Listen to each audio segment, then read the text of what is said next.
Welcome to Maths Kaksha IIT JEE. I am Deepak Vijay and this video is on logarithm. Logarithm में हम लोग काफ़ी कुछ simplification की क्वेश्चंस देख रहे हैं सीरीज में। उसी सीरीज में एक काफ़ी इंपॉर्टेंट क्वेश्चन और आप देखिए इस वीडियो में, जो कि आपको IIT JEE के लिए काफ़ी हेल्पफुल लगेगा। तो इसमें देखिए क्या गिवन है क्वेश्चन में कि हमें x की वैल्यू एक तो निकालनी है इक्वेशन को सेटिस्फाई करने वाली। इक्वेशन गिवन है mod of x minus one whole raised to the power में। ये पूरा एक कॉम्प्लिकेटेड सा लॉगरिथमिक एक्सप्रेशन है। ये पूरा का पूरा mod of x minus one की पावर में है।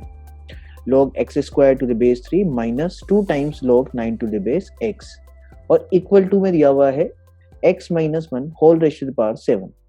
तो एक चीज यहाँ देखिए कि इधर मोड है और इधर मोड नहीं है। यहाँ पर x माइनस वन बिना मोड के है और इधर मोड के फॉर्म में दिया हुआ है। तो इसको ढंग से एक बार ट्राई कीजिए और देखते हैं फिर इसका सॉल्यूशन क्या होगा। तो सबसे पहला ऑब्जर्वेशन इस क्वेश्चन में क्या किया जा सकता है कि यदि हम देखें लेफ्ट हैंड साइड को, तो लेफ्ट हैंड साइड में ये पॉजिटिव टर्म है। मोड का आंसर तो हमेशा पॉजिटिव आता है और positive number raised to the power anything, ये लेफ्ट हैंड साइड तो ऑलवेज क्या है, पॉजिटिव।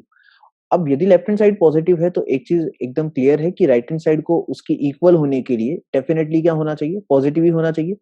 तो यहां से हम कंक्लूड कर सकते हैं कि x माइनस वन का whole power 7 this must be greater than zero. ये ग्रेटर देन जीरो होना चाहिए। यदि ये ग्रेटर देन जीरो होगा तो एक कंक्लूजन निकलता है कि x माइनस वन को भी पॉजिटिव होना पड़ेगा, तभी होल पावर 7 पॉजिटिव होगा। ठीक है, और यहां से हम बोल सकते हैं कि x जो है वो 1 से बड़ा होना चाहिए। इसको इक्वेशन नंबर 1 मार्क कर लेते हैं, जो पहला ऑब्जर्वेशन हमारा। इससे काफी कुछ बेनिफिट होने जा रहा है, क्योंकि यदि x 1 से बड़ा है, यदि x 1 से बड़ा है तो सोचिए आप, ये 1 से बड़ा माइनस वन, तो ये जो टर्म है x माइनस वन, ये पॉजिटिव टर्म है। पॉजिटिव टर्म है तो मोड तो डायरेक्टली ओपन किया जा सकता है। यदि हमें इक्वेशन नंबर 1 को कंसिडरेशन में लेके चल रहे हैं, तो अब यहाँ से हमें कंक्लूजन मिल रहा है कि मोड को डायरेक्टली ओपन किया जा सकता है। तो मैंने देखिए मोड को हटा दिया, क्योंकि अंदर जो टर्म लिखा हुआ था ये टर्म ऑलवेज पॉजिटिव है तो डेफिनेटली मोड हट जाएगा।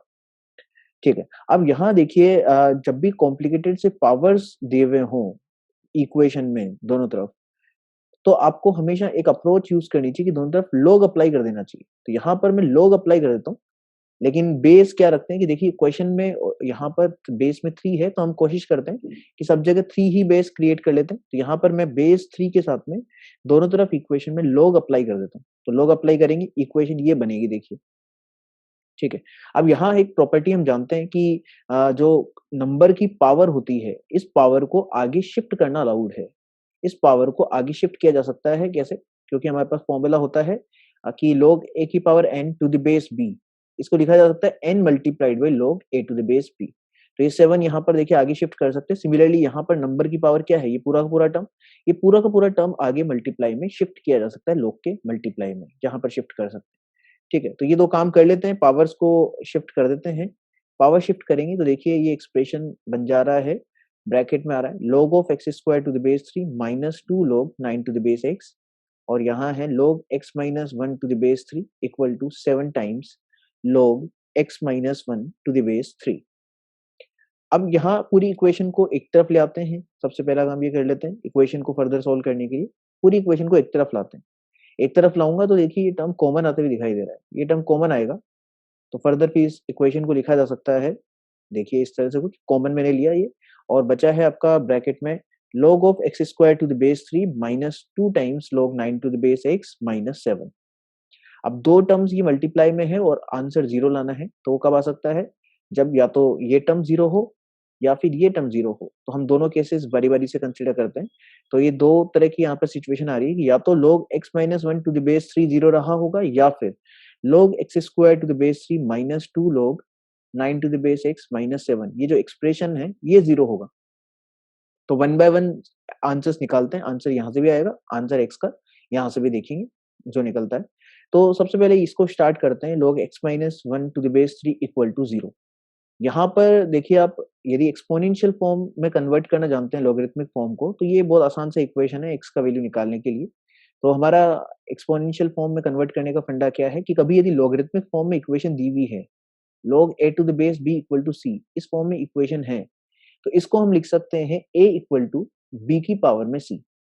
ये इंपॉर्टेंट कॉन्सेप्ट है एक्सपोनेंशियल फॉर्म में कन्वर्ट करने का। तो यहाँ देखिए ये इसी तरह का है, ये पूरा का पूरा a है और ये b है और इक्वल टू में c है। तो log a to the base b equal to c, इसको लिखा जा सकता है x minus 1 equal to 3 raise to the power 0।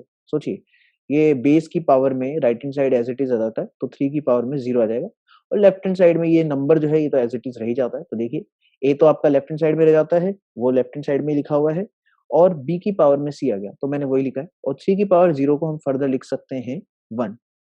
तो यहाँ से अपने पास x की वैल्यू आ रही है 2। तो एक आंसर हमारा x इक्वल टू 2 आ रहा है, जो कि एक्सेप्टेबल है, डोमेन में प्रॉब्लम नहीं कर रहा है, क्योंकि ओरिजिनल एक्सप्रेशन में जो आप देखेंगे x इक्वल टू 2 रखने पर कहीं पर भी नॉट डिफाइंड क्रिएट नहीं होता है। तो इसका मतलब एक आंसर तो x इक्वल टू 2 हमारा हो जाएगा। अब हम चलते हैं आगे, नेक्स्ट सेकंड इक्वेशन को सॉल्व करने की बात करते हैं। सेकंड इक्वेशन को सॉल्व करेंगे तो यहाँ देखिए, इसको थोड़ा सा सिंप्लीफाई कर सकते हैं इक्वेशन को। किस तरह से? अगेन मैं प्रॉपर्टी यूज करूंगा, a की पावर n यदि है तो n आगे मल्टीप्लाई में लेके आ सकते हैं log के आगे से। तो ये हम n यहाँ पर देखिए ये x स्क्वायर है, तो इस 2 को हम आगे मल्टीप्लाई में ला सकते हैं। सिमिलरली आप देखिए इस 9 को लिखा जा सकता है यहाँ पर 3 स्क्वायर, तो वो स्क्वायर भी मैं आगे ला सकता हूँ। फर्दर देखिए इक्वेशन बन जाएगी आपकी 2 times log x to the base 3 minus 4 times log 3 to the base x minus 7 equal to 0। अब ये क्वेश्चन सिंप्लीफाई करना आसान है, क्योंकि हम एक चीज जानते हैं कि यदि हम log x to the base 3 को t मान लें, यदि इसको t मान लें, तो ये जो टर्म है ये भी t के टर्म्स में रिड्यूस किया जा सकता है आसानी से, क्योंकि हम जानते हैं कि log b to the base a और log a to the base b ये आपस में एक दूसरे के क्या होते हैं? रेसिप्रोकल। इसका मतलब ये वाला नंबर और ये जो नंबर है ये दोनों आपस में क्या हो जाएंगे? रेसिप्रोकल। तो ये t माना गया तो डेफिनेटली ये सेकंड टर्म क्या होगा? 1/t हो जाएगा।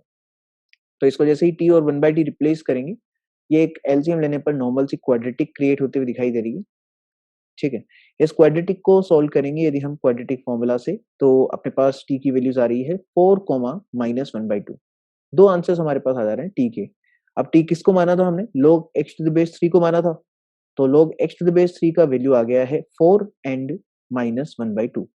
तो when log x to the base 3 equal to 4 है, तो यहाँ से एक्सपोनेंशियल फॉर्म में फिर से कन्वर्ट कर सकता हूं मैं, तो ये आ जाएगा आपका x इक्वल टू 3 की पावर में 4 एक तो आएगा, और एक बार जब हम करेंगे सेकंड वाले केस में when log x to the base 3 equal to minus 1/2, तो वहां पर x आ जाएगा 3 की पावर में माइनस 1/2। तो दो आंसर्स हमारे पास निकलते हुए आ रहे हैं।